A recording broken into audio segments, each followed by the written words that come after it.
আসসালামু আলাইকুম প্রিয় কৃষক ভাই বোন বন্ধুগণ, আশা করি সকলেই ভালো আছেন। নতুন আরেকটি ভিডিওতে আপনাদেরকে স্বাগত জানাচ্ছি।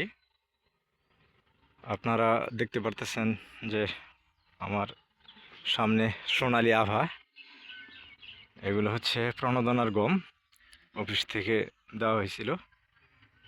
মূলত এই এরিয়াটুকুর মধ্যে গত 3 বছর ধরে গম করা হয়, রেগুলারই করা হচ্ছে, যার ধারাবাহিকতায় এবারও করা হয়েছে।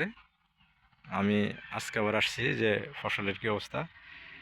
তা ফসলের যে অবস্থা দেখতেছি, আলহামদুলিল্লাহ ফসল অনেক ভালো।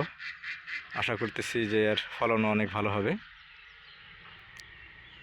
আসলে বাংলাদেশের প্রেক্ষাপটে তো গম আবাদ কমেই গেছে।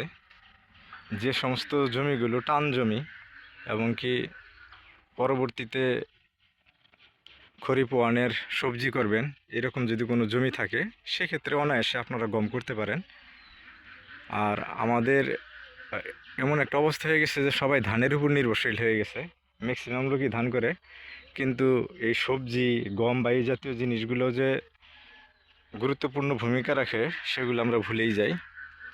আমরা অনেক সময় বাজারে গেলেও দেখতে পাই যে ময়দা কিনতে হয় আপনার 60 টাকা 65 টাকা কেজি।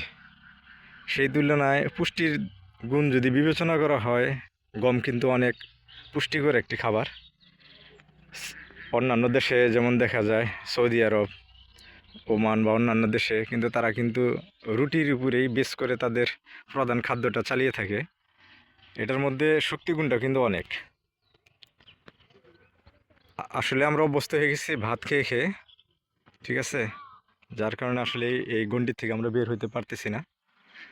আপনারা চেষ্টা করবেন যে যদি 2 খণ্ড জমি থাকে গম করার জন্যে, পাশাপাশি অন্যান্য সবজি।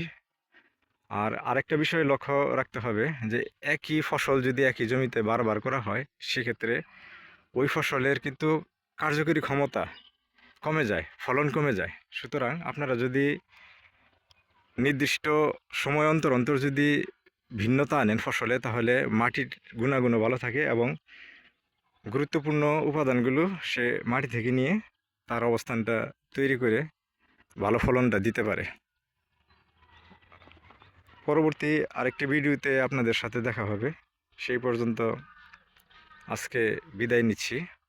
যদি কোনো কারো পরামর্শ থাকে আমাকে দিতে পারেন, বা আপনাদের যদি কোনো পরামর্শ লাগে সেটাও আমার কাছ থেকে নিতে পারেন। চেষ্টা করব তথ্যভিত্তিক তথ্য দিয়ে আপনাদেরকে সহযোগিতা করার জন্য।